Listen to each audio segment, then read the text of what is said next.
And the beautiful part is, anyone who will listen to this that's been that's been the basic, they know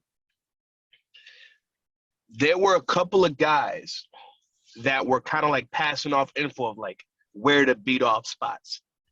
Like this brother, listen, when you get locked up in a certain circumstance with a group of strangers, the brotherhoods that you form are quick I'm and sure. legitimate. I'm sure. In like hardship and shit. I'm still in communication with people from basic and AIT. I'm about to get my DD 214. Like I'm about to get my thank you for your service papers in December. Mm-hmm. Like, and I'm still in contact with people from basic and AIT. Mm-hmm. Bro, we were passing off info for certain things left and right. That's crazy. There was a dude who had a trap phone and he sewed it into his mattress. And he only gave it, and he only put out the fact that he had it when the dude got a phone call from home and somebody in his family was just relaying, hey, you know, like she's okay, but like your daughter's sick. This dude was keeping the phone to himself for at least 3 weeks. The second the dude came back into the barracks and was kind of upset because like apparently he had never been away from his family, like ever. And he was going kind of stir crazy. It's only been 3 freaking weeks, but them 3 weeks went by very slow, so I can understand. This dude was ready to go home. He was ready to pack it up. Cuz told the whole barracks, hey, y'all, I got a phone. So here's what I'm going to do. If y'all are feeling like him and y'all got like family issues at night, come by my bunk. I'll slide you about 5 to 10. Was this This was at basic where you came to get me. Okay, but because I know at AIT you can have phones and all that, right? Yeah. AIT we had our phones, but at basic we couldn't have our phones. We would right. get our phones at certain periods and or possibly as rewards. You heard because of the whole COVID thing, they was letting niggas have their phones at basic now. Lucky pieces of shit. They was letting niggas have their phone at basic, G. I mean, from what I've been told, when I went to basic, it was softer than when it used to. Like apparently, it basic apparently has progressively gotten softer. Yeah, no, that's what I hear too. So that is what it is. But to the masturbating part, where my bunk was set up, it was one of the first places the drill sergeant would come in, and they came in at all hours of the day. Night, morning, afternoon, it didn't matter.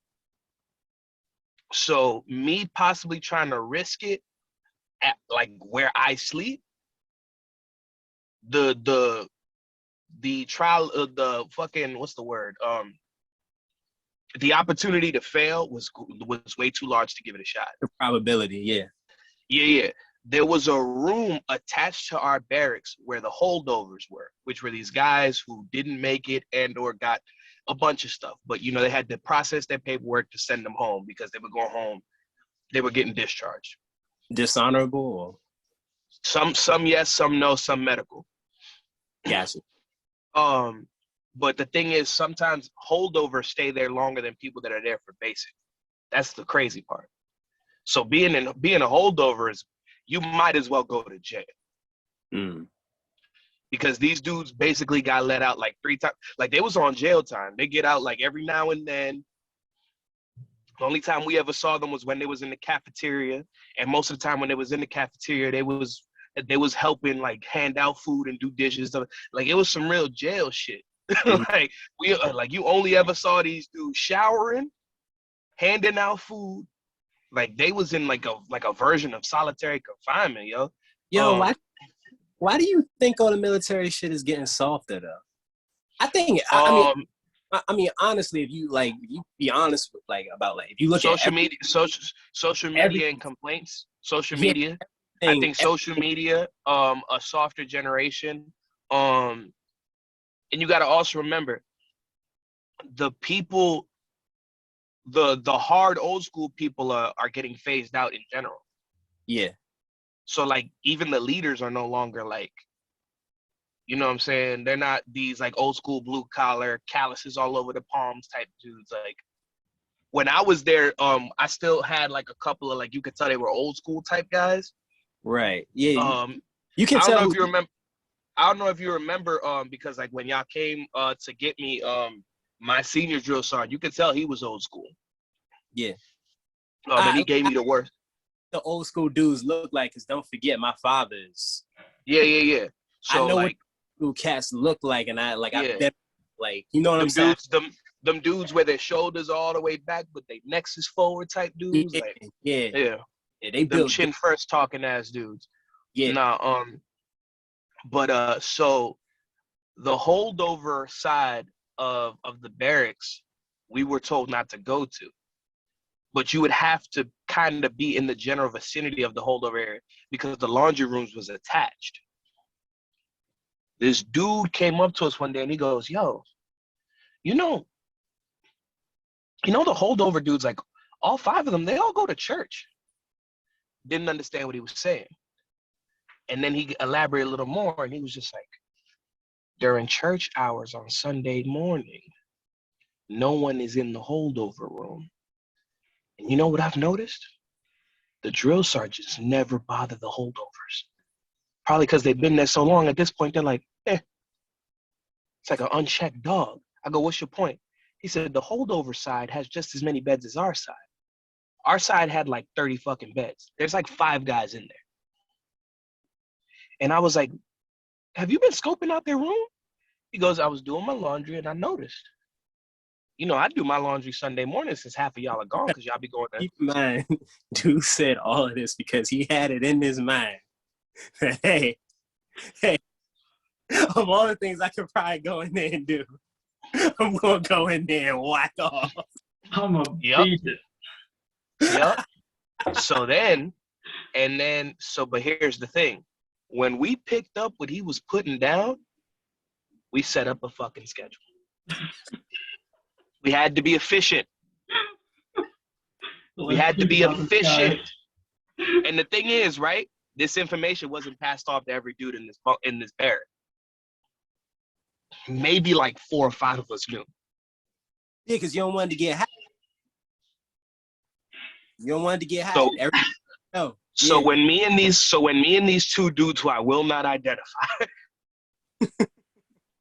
was on my side by my bed while I'm writing a letter to my family, we are making a list and setting it up. And I remember I was so pussy, such a coward. I said, you know what, guys? I really only need one. If I get this one good ass one, I'll make it the next 5 weeks. I guarantee it. Crazy. And when I got my one off, the day before I was struggling to shoot, my run time was off.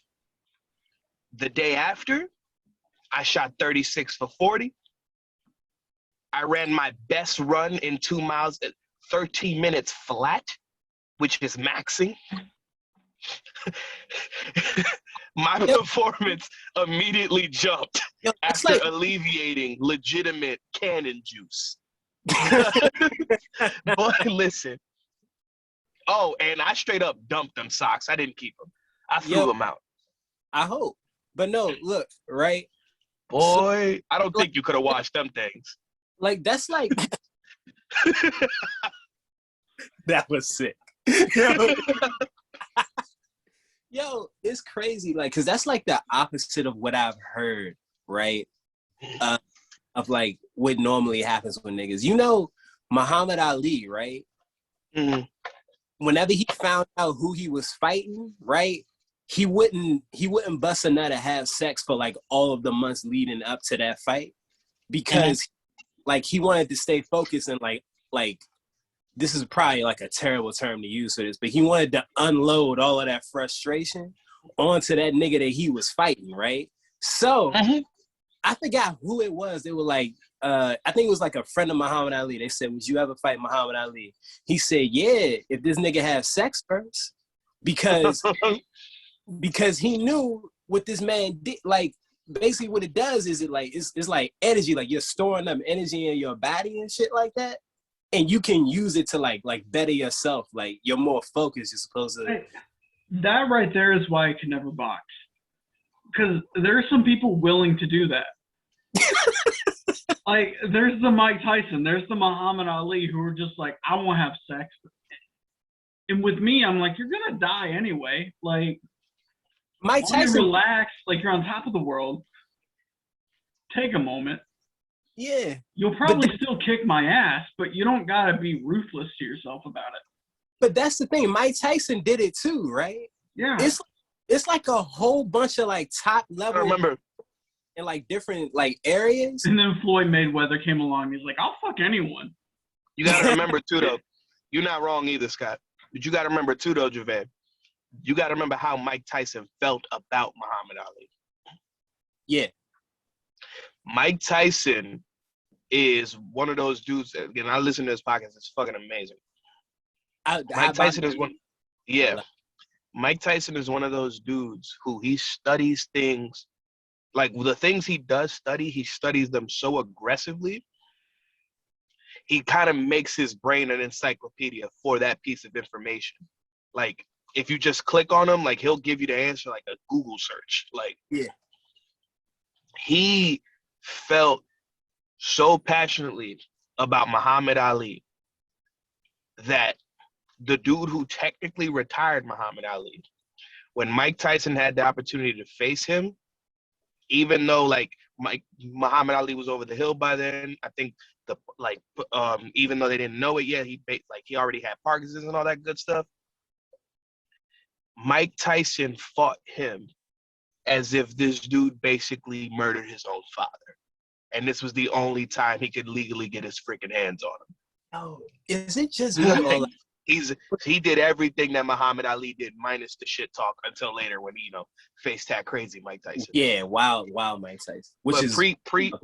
But Mike Tyson with the no socks would just walk to the ring and just murder people, do his post-fight interview, and go home.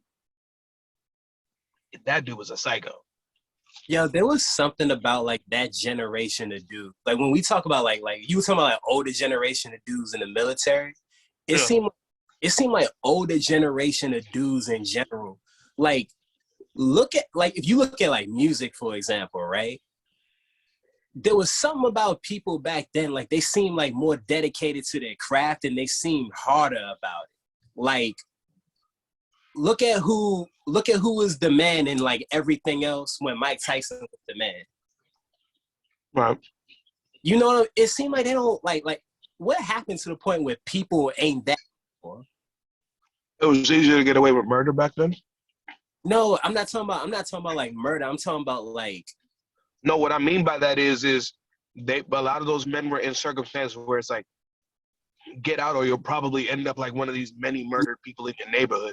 Yeah. Yeah. Like, I don't know. There's something interesting about it because, especially like with early 90s rap. Yeah. Everyone who rapped was more dedicated because they were in a life or death situation. Exactly. And they were like, this is how I feel. Like, I don't know if I'm making it till next week, but this is how I feel right now. It was genuine and it was heartfelt. Exactly. And in kind of pushing it into today, there's a lot of cushions before you have to say how you really feel. But also like this. Honestly, you can't even say how you really feel these days either, because then a lot of that gets censored. You can't, like, if people... but you just have to preface it. You have to be like, hey, all right, this is how I feel. Right. I understand that all of you other subscribers have many different feelings, and it's okay. Here's the thing, right? Back then, if you were good at something, that was your only way to make it out of your terrible situation. Very true. Yeah. Nowadays, Did you blame Kanye West because he was good at something and then he continuously went into different ventures? You know, we also got to remember Kanye West is from Chirac. Yeah. Kanye West is like, he might not seem it, but from what I understand, he was running with some tough guys back in the day. Like, And also, and here's another thing, because I come from that, let me not say generation, but I come from that like style. When you are a known talent in your hood, the people in your hood, depending on what kind of OGs are around you, will keep you away from shit. Because it's like, nah, little homie, you doing so and so. Go do that. yeah. Like I don't know if y'all ever seen the way some hoods treat like a local sports play, like any sport, like, but let them be like known to be good at it type shit. Yeah. And let them try to get in that lifestyle. It'll be like, nah, little homie, go, nah, you shoot hoops. You shoot hoops way too good to try to pick up this. Like, no, go fucking shoot hoops. Like, and they will keep him the fuck away.